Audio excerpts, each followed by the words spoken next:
Bismillahirrahmanirrahim. Assalamu alaikum. My name is Muhammad Qasim Ilmi from Al Furqanul Hakim Academy, Lahore, Pakistan. My dear students and viewers, آج میں آپ کے سامنے آپ نبی کریم صلی اللہ علیہ وآلہ وسلم کی ہنسی مبارک کی احادیث لا رہا ہوں۔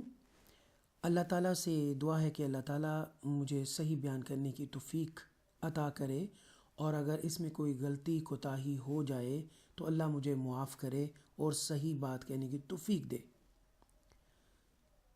میں اپنے دوستوں سے التماس کروں گا کہ میرے اس چینل الفرقان الحکیم اکیڈمی کو پلیز سبسکرائب کیجئے، لائک کیجئے، شیئر کیجئے اور زیادہ سے زیادہ لوگوں تک شیئر کیجئے، انسٹاگرام، ٹویٹر، لنکڈ ان، واٹس ایپ اور فیس بک پر بھی۔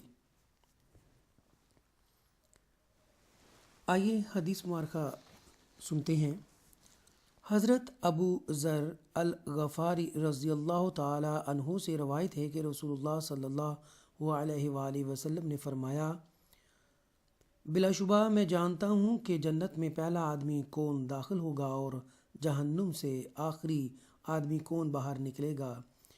ایک آدمی کو قیامت کے دن حاضر کیا جائے گا، پھر کہا جائے گا کہ اس کے سامنے اس کے چھوٹے گناہوں کا ذکر کرو اور بڑے گناہ بیان نہ کرو۔ پس اسے کہا جائے گا، تو نے فلاں دن وہ کام کیا تھا۔ وہ اقرار کرے گا، انکار نہیں کرے گا، اور وہ اپنے گناہوں کے بارے میں ڈرا ہوا ہوگا۔ پھر کہا جائے گا اسے اس کے کیے ہوئے ہر گناہ کے بدلے میں ایک نیکی دے دو۔ پھر وہ کہے گا کہ میں نے ایسے گناہ بھی کیے ہیں جنہیں یہاں بیان نہیں کیا گیا ہے۔ ابو ذر رضی اللہ تعالی عنہ نے فرمایا، پھر میں نے دیکھا کہ رسول اللہ صلی اللہ علیہ وآلہ وسلم اتنا ہنسے کہ آپ کے دندان مبارک نظر آنے لگے۔ سبحان اللہ۔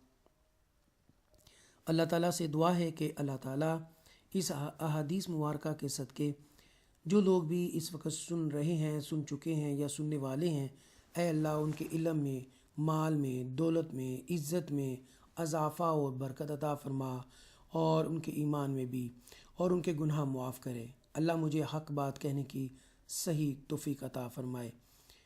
اے اللہ میرے بھی گناہ معاف فرما۔